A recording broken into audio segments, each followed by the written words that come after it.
Well, good morning, everybody. My name is Sandra Goudie, and I'm the Mayor for Thames-Coromandel District Council. So it's lovely to be with you this morning. I'd just like to introduce our Group Manager, Bruce Hinson. So great to see you this morning, Bruce. Yes, great to see you, Mayor. Yes, I'm Bruce Hinson. I'm the Group Manager for Operations for Council. So a lot of the stuff that our customers and ratepayers enjoy out and about, that comes under my portfolio, and so I have a real pleasure in delivering that for you.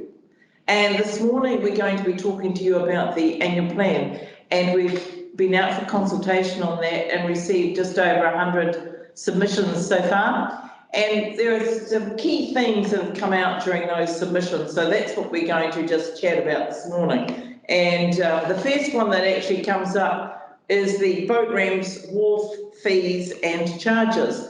Now, it's really important that we have boat ramps and wharf facilities because they're in huge demand right throughout our district, but someone has to pay for those. And so when you look at who pays, it's a mixture of, is it user fees, charges, is it district, or is it a mix of both? And we tend to fall within liking a bit of a mix of both. However, wharves and boat ramps and the like, they come at a cost. Somebody has to pay for that. We have to rate for that. And we're looking at increasing the user fees for that in conjunction with the district charge. And so that's what that's all about. There will be some pushback, but I can tell you, when they first introduced those sorts of charges in Mercury Bay, there was a real outcry. Can I say that when people started to realise that the revenue generated from those user fees and charges started to see results in the boat ramps being upgraded and improved in different areas, it made a huge difference, and people could see that they were getting some value for their money. So I think it's really important that people consider that. It's one of the most used facilities in our district. And so, Bruce, I just wonder if you've got anything you want to chip in about the wharf fees and charges and facilities. Yeah, thank you. As Mayor Sandra says, these assets are very expensive to operate and maintain and to build. We have resource consents we have to comply with, and as the Mayor says, we try and strike a balance between fees and charges for the users who might be using the assets and the boat ramps, all those type of things, a lot more than maybe the ratepayers. So we have a mix across the ratepayers funding part of it and fees and charges funding another part of it. So we're just trying to get that mix and that balance pretty well, as good as we can get it, really. We're not going to make everyone happy, but we're trying to get the right balance across those different groups of how we fund those. And so we're making this district-wide, and that will cover maintenance and upgrades of boat ramps and wharves. And the capital works that are done are actually funded from a local level. So if you take Royal Goudie Point, for instance, and there one of the latest concerns has been about the need to dredge outside the Royal Goudie Point area. And so we're now in discussion with Coast Guard and with Waikato Regional Council about how we do that. And of course, to fund the dredging will likely fall on us as a district, and therefore we need to be considering what that's going to be, what that's going to look like in the future. And with that dredging, you have to have a resource consent, and we'll be looking at that dredging with a resource consent over a long period of time, so we don't have to keep going back for resource consents. So that's the situation there with Royal Goudie Point. I don't know if you want to add to that. It is a particularly challenging one. Like, we've had a pretty good run for quite a few years in that area around Royal Goudie Point. But obviously we've got the natural kind of cycles. It's a very dynamic environment, and we're in a cycle at the moment where a lot of sand is coming on shore and coming into that channel. So as Mayor Sandra says, we're working with Coast Guard, we're working with the Regional Council to try and get to a position where we can try and do some dredging out there. We've got dredging scheduled, but you obviously have to wait for the dredge to be available, the tides to be right, the weather conditions, all those types of things. And it is very expensive. So, as we move forwards with changing our mix of fees and charges, that enables us to do a bit more of that and look at putting in a more sustainable long-term plan, as the Mayor says. And so all of these things come at a cost. And if we want to provide these facilities for people to use, we're going to have to pay for them somehow. And of course, that generally tends to lead us on to probably the next issue, which is our capital works. And our capital works, well, I don't know if you noticed, but in the last council agenda, there was an indication of the cost increases at that point in time. And so just for electrical cabling, as an example, the cost of electrical cabling had increased by 18%. So for all componentry, there's been an increase of cost between 10 and 20%. And households are starting to really feel the brunt of all of these cost increases as a result of supply chain issues for whatever reason. And it's happening, it's real, and it's ongoing. It's not reducing in any way. So now people don't enter into contracts long term until and to buy them into costs that are constantly changing. It's a very, very tricky one. And this has had an impact on our capital works. So it means we've had to pull back on some of our capital works. So the bigger ticket items we've actually pulled back on in favour of the more community-based requirements and needs and things that people in our communities want. So Bruce, I don't know if you'd like to add to that, because it's your area of responsibility. Yeah, thank you, Sandra. So yeah, again, correct as Mayor Sandra says, the cost increases that we're seeing across all the different areas of the materials that we use for doing our capital works have been substantial, and everyone at home will know this just with their own costs in their own household going up. And when you look at fuel, we've had a slight dip recently on fuel, but prior to that, fuel had gone up something in the order of 40% in the last 8 to 9 months. So that's a huge cost increase that we can't just absorb those costs, and obviously they go onto the project. So we have had to make some hard calls and pull back in a couple of areas. As Mayor Sandra said, just to reiterate, we've tried to prioritise some of the community projects and make sure that we're still doing those, because people really value those in their local communities. So the other thing that's really come to bear is obviously with COVID, we've had a lot of our construction crews, the contractors that we work with, have had to pull back as far as they've had staff that had COVID. They might be coming in to the district. They've got a lot of guys who work in fairly close proximity. So if they have COVID going through their crews, that just puts them off for a week or two before they can come back.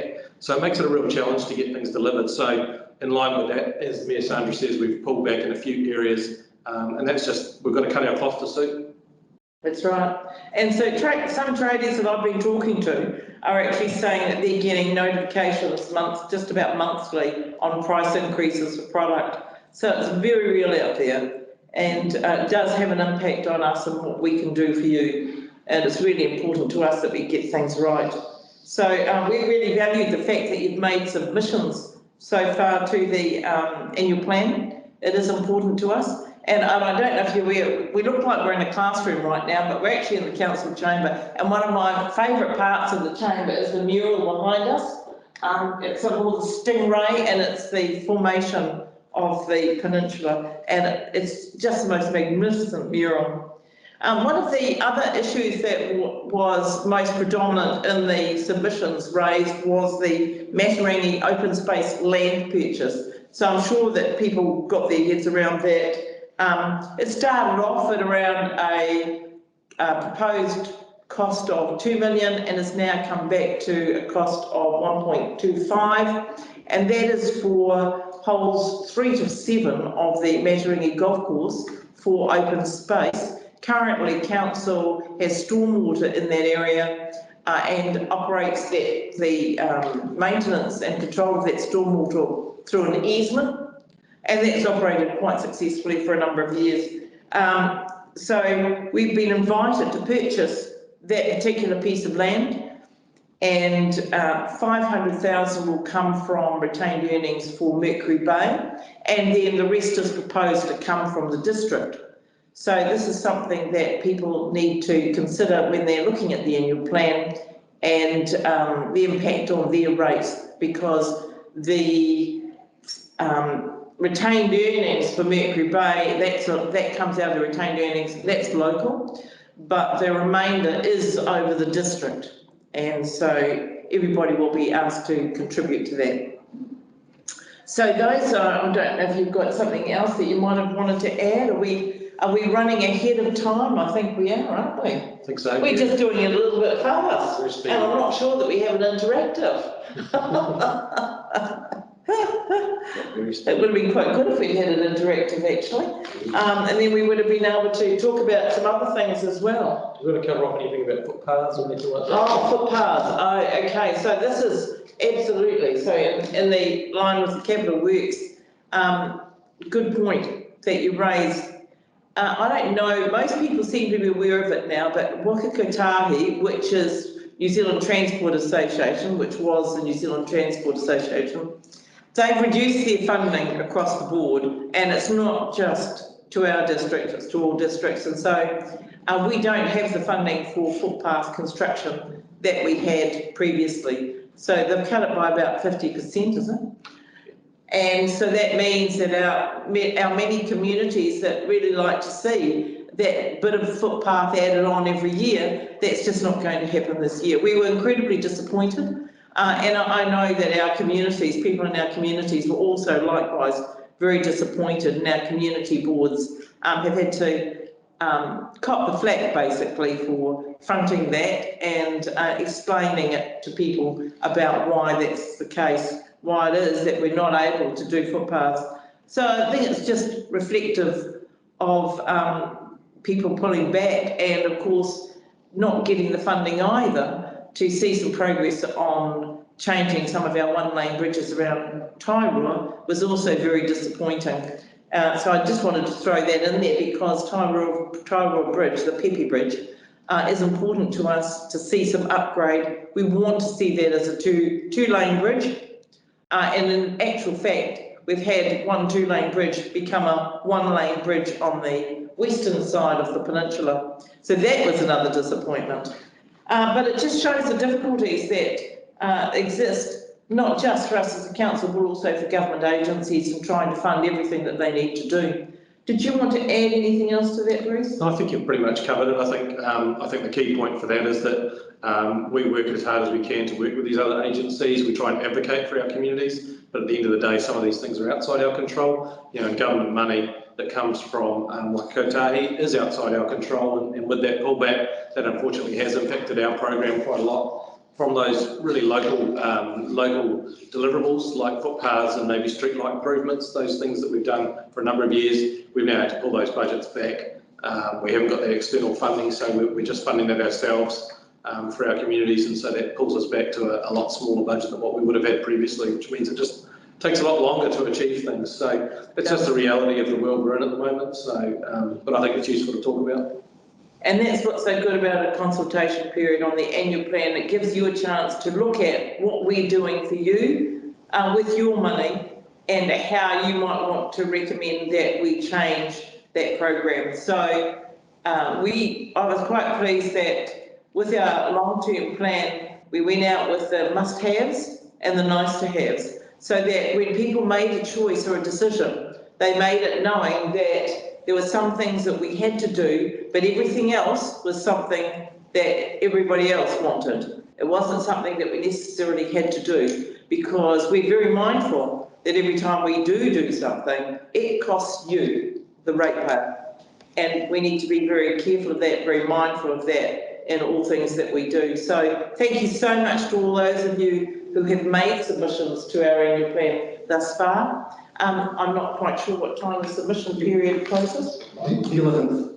Pardon? The 11th, April 11th. So one more week. April 11th is the, it's still got to the April 11th for making a submission.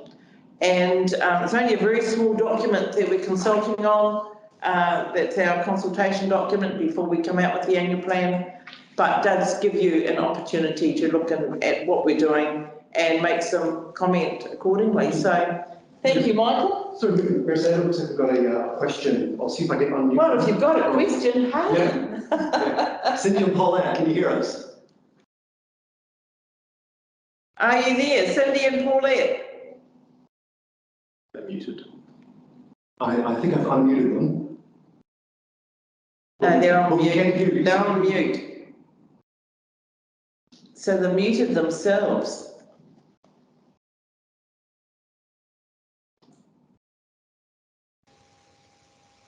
Okay, can you hear me, Sandra? Hello. Hi, Sandra. Bruce, how are you?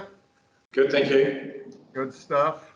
Okay, now I spoke to the community board last week, and it's good to be able to talk with you two personally. I'm acting chairman at the moment for the Mercury Bay South Ratepayers Association. Now we've missed out, as you probably know, over the last probably 10 to 12 years on very much funding associated with anything around the Mercury Bay South area. Seems to have all gone to Hahei and Hotwater Beach with the tourist thingy, which are now not too overseas tourists are out of it at the moment, it seems. But we've got a few things on our wish list because we've missed out lately, and we'd like to get those on the well and truly on your agenda. The big one for us is at the Pirangi, a destination playground, toilets, disabled access, a reconfiguration of the car parking, and we basically want something that along the lines of what Whangapawa have got, which I see their last toilet block didn't look too bad to me, but however, they've got a nice new one. We would like to see a playground on the par with what Hahei's got, which is very, very nice for the kids. As you know, our ratepayer base is far in excess of both those two put together. So we're feeling a little bit jilted over here. We'd like the local, the council to take over the tennis courts because we've had real problems with getting some sort of facility for the younger ones here. And we've had quite a few self-interested locals who don't want one to go in the playground at the front of the beach there where the toilet block is. So we're looking to put it take off one of the tennis courts and put it where it presently sits, the basketball hoop. Get maybe a hitting wall for the tennis at the far end and cut it down to 2 courts. And the courts are in reasonably good order. They're concrete courts and they're well maintained by the local club. But the local club, which was started back in '88 and was all privately done, has a lot older now, and basically they want to divulge of it, and we have very few people that want to be involved. So if the council could make that as an amenity open to the general public all year round, and they've got a few funds, so they would like to look at maybe upgrading and making sure the courts are in good condition before the council take them over. A shared user pathway. Andrew Scobie came up with a report a few years back when he was in council that we'd like to undertake. And Sounds like you've got a big list there, Paul. well, I'm hoping that you're reading from a submission that you're making to the annual plan, and it sounds to me like you've got other priorities for the reserves fund, Mercury Bay retained earnings. well, I mean that may well be. I'm not sure where the funding would come from, but I'd have to say that we've got 3 toilets here, and they all need replacing or upgrading. And including the ones probably at Ferry Landing and the ones also at Blacksmill Bay, you know. And the guys. So you have done a submission, Paul? Oh, we have. Don't worry. We've got. Good. Okay. No, that's good. I'm just giving you a bit of background and just letting you know that you know, I class Cook's Beach and the surrounds as a bit more of a priority than the rest of the Mercury Bay South at the present time.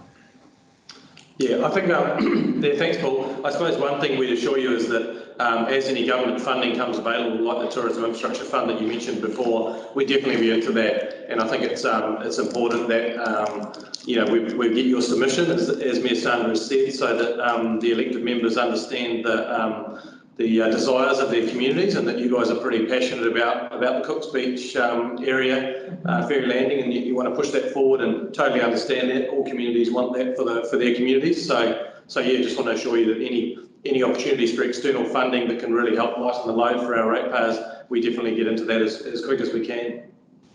Yeah, thanks, Bruce. Thanks, Sandra. We certainly would like to see the wheels turning a little bit here, that's for sure.